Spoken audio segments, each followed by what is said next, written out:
পৃথিবীর সবচেয়ে আলোচিত জাহাজগুলোর কথা উঠলেই একটি নাম অবধারিতভাবে সামনে আসে, টাইটানিক। কেন আসে?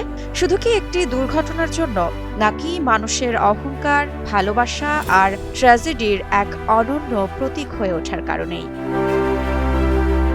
১৯১২ সালে আটলান্টিকের বরফ শীতল পানিতে ডুবে যাওয়া সেই অজেয় জাহাজকে নতুন করে বিশ্ববাসীর সামনে হাজির করেছিলেন পরিচালক জেমস ক্যামেরন ১৯৯৭ সালে মুক্তি পাওয়া টাইটানিক সিনেমার মাধ্যমে। বিশাল এক জাহাজের বুকে জ্যাক আর রোজের প্রেম কাহিনী আর মৃত্যুর কাছে ধীরে ধীরে হার মেনে নেওয়ার দৃশ্য, এই গল্প আজও কোটি দর্শকের চোখ ভেজায়। তবে এই সিনেমার পর্দার আড়ালে লুকিয়ে আছে আরো অনেক গল্প, অনেক অজানা তথ্য। সেই অজানা দিকগুলো নিয়েই আজকের আয়োজন। শৈশব থেকেই জাহাজ আর সমুদ্রের প্রতি অদম্য টান ছিল জেমস ক্যামেরনের।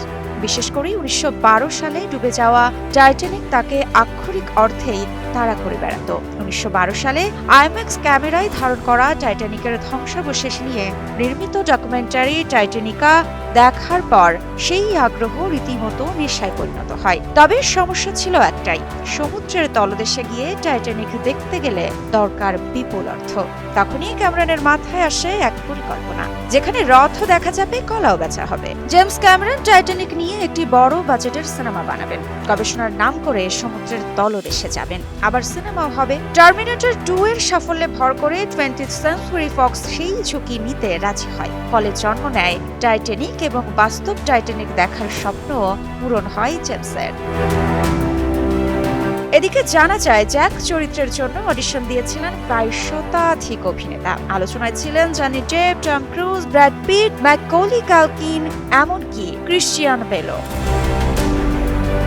তবে জেমসের প্রথম পছন্দ ছিল ওয়াকিন ফিনিক্সের বড় ভাই রিভার ফিনিক্সকে, কিন্তু দুর্ভাগ্যজনকভাবে সিনেমায় কাজ শুরুর আগেই তিনি মারা যান। এরপর ম্যাথিউকে সাময়িকভাবে ভাবা হলেও চূড়ান্ত সিদ্ধান্ত হয়নি। রোজের চরিত্রে অডিশন দেন Drew Barrymore, Jennifer Aniston, Cameron Diaz, Madonna, Angelina জলির মতো তারকারা। এমনকি গুইনেথ পালট্রোকেও চূড়ান্ত করা হয়েছিল, কিন্তু শেষ পর্যন্ত দৃশ্যপট বদলে দেন কেট উইন্সলেট। এই চরিত্রের জন্য তিনি জেমস ক্যামেরনের পেছনে লেগেছিলেন একেবারে চোখের মতো। শেষমেশ জেমসের মন গলান তিনি। শুধু তাই নয়, লিওনার্দো ডিকাপ্রিওর নামটিও তিনি সুপারিশ করেছিলেন। বিশ্বাস করা কঠিন হলেও সত্য, টাইটানিক সিনেমার প্রথম শুট করা দৃশ্য ছিল সেই বিখ্যাত পেইন্টিং সিন, যেখানে জ্যাক রোজের ছবি আঁকছে, কারণ তখনও বাকি সেটগুলো নির্মাণাধীন ছিল। আরেকটি মজার তথ্য, চিত্র আঁকার সময় জ্যাকের যে হাত দেখা যায়, সেটি আসলে জেমস ক্যামেরনের নিজের হাত। সিনেমায় দেখানো সব স্কেচ তিনি নিজেই এঁকেছেন। রোজের সেই বিখ্যাত স্কেচ ২০১২ সালে নিলামে বিক্রি হয় $১৬,০০০। যদিও জ্যাক ও রোজ সহ সবকিছু চরিত্র কাল্পনিক, তবে সিনেমায় থাকা অনেক চরিত্রই বাস্তব ইতিহাস থেকে নেওয়া। Captain Edward Smith, Molly Brown, John Jack Astor, Bruce, officer মার্টাক্স, চার্লস লাইটার, এরা সবাই ছিলেন বাস্তব মানুষ। ইতিহাসকে নিখুঁতভাবে ফুটিয়ে তুলতে জেমস কোনো আপোষ করেননি।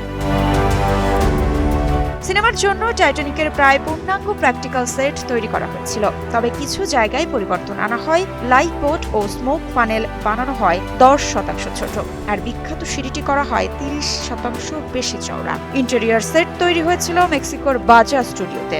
হারল্যান্ড অ্যান্ড ওলফ কোম্পানির আসল নকশা, আর্কাইভ ও রেফারেন্স ব্যবহার করা হয় ডিজাইনে। ইতিহাসবিদ ডন লিন্স ও কেন মার্শাল ছিলেন সার্বক্ষণিক তত্ত্বাবধানে, এমনকি একজন বিশেষ ইতিহাসবিদ ছিলেন যিনি অভিনেতাদের ১৯১২ সালের আচরণ শেখাতেন।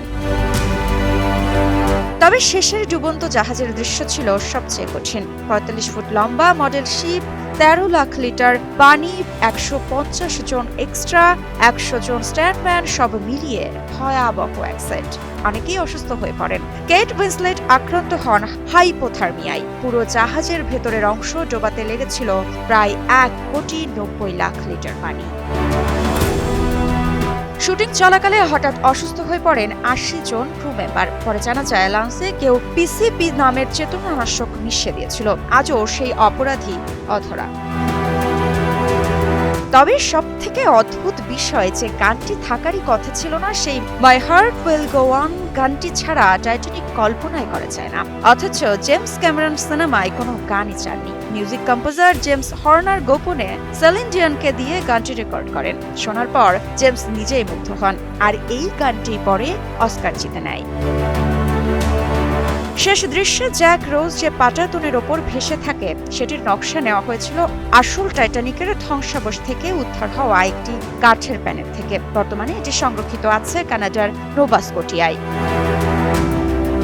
এই সিনেমার খরচ জানলে অবাক হবেন। শুরুতে বাজেট ধরা হয়েছিল $80 মিলিয়ন, পরে প্যারামাউন্ট যোগ করে আরো $65 মিলিয়ন। মার্কেটিং সহ মোট খরচ গিয়ে দাঁড়ায় প্রায় $200 মিলিয়নে। সে সময়ের সবচেয়ে ব্যয়বহুল সিনেমা। বাছাইকৃত কাঁচামাল ও স্বয়ংক্রিয় ইউরোপিয়ান মেশিনে তৈরি হয় all time honeycomb, all time healthy life. তবে বেশ ভয়ে ছিল প্রযোজকরা, কিন্তু টাইটানিক আয় করে নেয় $2.1 বিলিয়ন। 2012 সালে 3D সংস্করণেও আয় হয় আরও $343 মিলিয়ন। 14টি ক্যাটাগরিতে মনোনয়ন, 11টি অস্কার জয়, টাইটানিক হয়ে ওঠে সিনেমার ইতিহাসের এক অবিস্মরণীয় অধ্যায়। টাইটানিক শুধু একটি সিনেমা নয়, এটি মানুষের আবেগ, ইতিহাস আর সিনেমাটিক উচ্চাকাঙ্ক্ষার এক অনন্য দলিল। ঋত্বিকা সিনহা বিশ্বাস, নিউজ 24।